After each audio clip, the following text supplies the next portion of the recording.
has to be one of the most challenging things, surely. I think isn't it's the most difficult thing we've ever done. Yeah, You I think agree. Barbie, you think pink, you Yeah. think, oh, that's going to be straightforward, and it's so not. It's the opposite Yeah.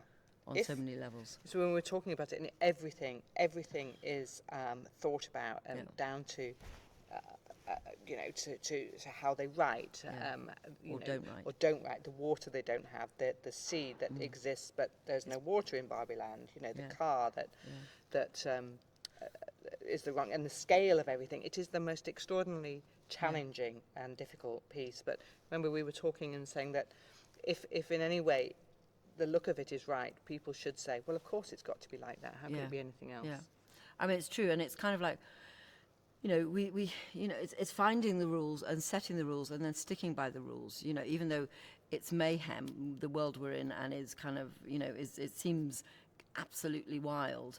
It has actually got very strict rules that we stick by, and you know, that we all came to and arrived at. I mean, lots of questions. We were all constantly asking questions, and then you arrive at this kind of package. And once you're in that package, and it also came down to literally the palette that we've used as well. You know, and that palette is, that you can see everywhere behind us. You know, it's like, you know, we've talked a lot about the pinks, but once you've arrived at that palette, here's your palette, and here's what you're going to stick to, and this is what you're going to build within. And then it becomes easier because we're finding our way through a very complicated script. But once you have these rules to hang it on, then you can actually find a way through. And now it kind of goes, well, of course it's that colour, of course it's that shape. But finding that colour, that spectrum of pinks and the occasional other colours we used, and the rules, it was a real journey. I mean, all the colours had names, and, you know, I think we will all want to do a black and white movie next.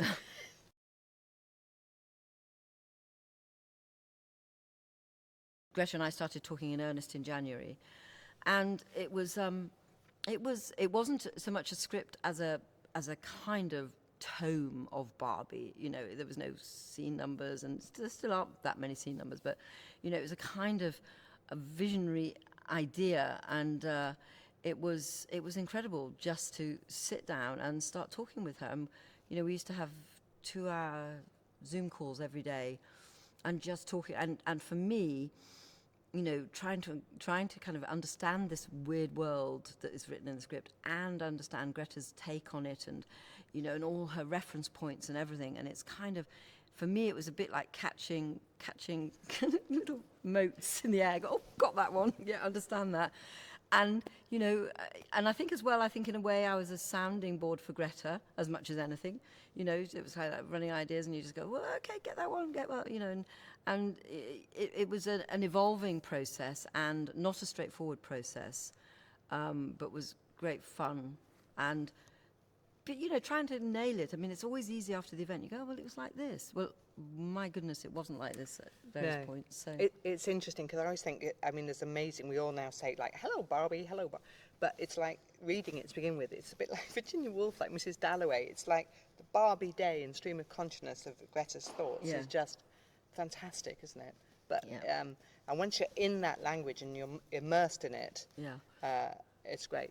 Yes, and also then, you know, then the Kens, and how the Kens take over, and the patriarchy, and what are the transitions. Well, we now know what the transitions are, but we didn't for a long time know what these transitions were. And in a way, it's kind of like you know, you pick up on certain comments or certain things that Greta says, and you just refine it, and you go, ah, got it. And it is like catching rainbows. It's just like, aha, that's it, you know. And equally, you know, it is a process of ideas between us and Greta as well. You know, it's mercurial, but that's what the fun of it is. That it's so fluid, and, you know, the opportunity to do things on this film is like no other.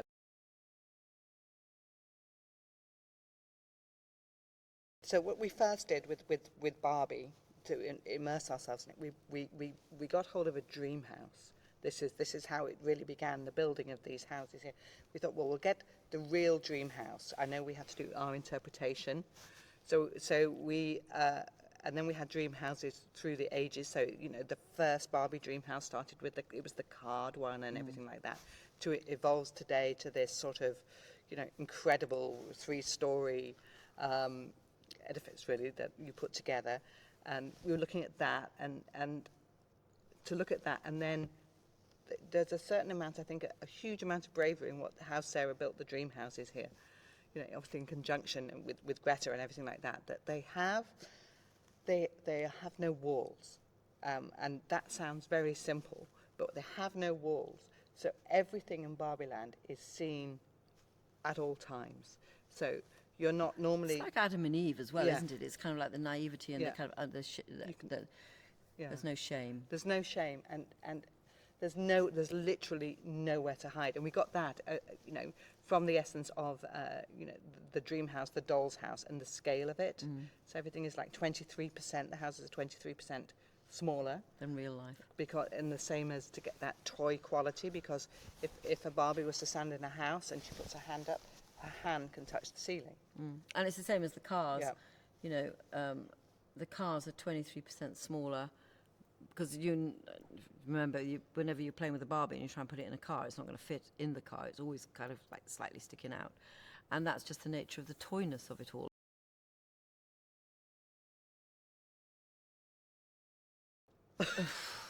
It's a long story. It is a long. I mean, I'm just trying to think back. It was before, before Christmas. It was just before Christmas, I think. It was about November 21, or something like that. And you know, they painted these samples of all these different. The pinks. samples started at what we now call Millennium Pink, which is like salmon Millennial pinks and pink, everything. yeah.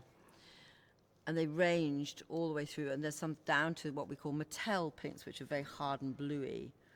And then somewhere in the middle was the sweet spot, which is all Yeah. of this. But why that was so difficult? So there was this beautiful pinks, but then when you put a pink next to another pink, that colour changed, and then you put a fabric next to that changed completely. Then of course you have to think of, you know, all the skin tones and it was a nightmare, and the lighting changed. I mean, I mean, Rodrigo and the pinks. There's been a All I can say is poor Rodrigo, because you know there's no natural skin tones anywhere on any of these built sets, because we're in this toy world, and I know that, you know, I mean, you can't see it, but that lamppost has got some white gaffer tape going down the side of it, because the reflection of the lamppost, even on the skin tones, it just shows. So I think, you know, it's been a really challenging set to light, but equally it couldn't be any other colour than pink. So. But it was interesting. So we made these swatches, didn't we, of about like the key 15 colours, which everybody was wearing. We kept on. Everybody was, you know, and everybody said, "Oh, is that a P12 or a P12A, or is that a P7?" So because we all had to know, all the different departments had to know, from vehicles, construction, set deck, props, everything, all had to know all the pinks because of how they went together. Yeah. So that's never been known before. Yeah.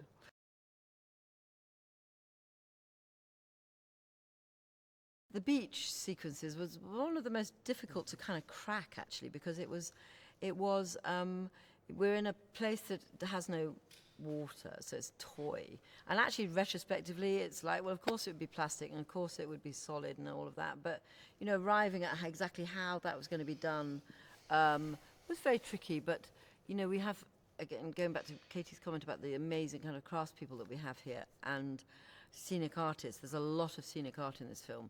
And the painting of the sea and the waves was just second to none. And I think they had a breakthrough, because we kept looking at photographs of the waves and things, but they actually brought in some paintings of waves, which suddenly made total sense of how you interpret it, and, you know, so how they painted the waves. So, you know, we basically have the beach, which comes in, you know, the sea comes this way, the sand comes this way. The sand, of course, is pink. It had to be. At one point, we have the bluff in, which is kind of sculpted pink onyx with seahorses and mermaids and dolphins all sculpted into it, and a beautiful lighthouse that's in honor of Greta's son Harold, who loves lighthouses. So we built that for him, and you know, so that's the beach, but it's quite a small set, which is a shame. You know, we didn't have the big enough stage space, and So it goes on for, for at least 4 or 5 times what you see, what you won't see, because in fact we are going to extend it. But so the beach kind of, we jump up the beach for different scenes. So it has to be very multi-purpose.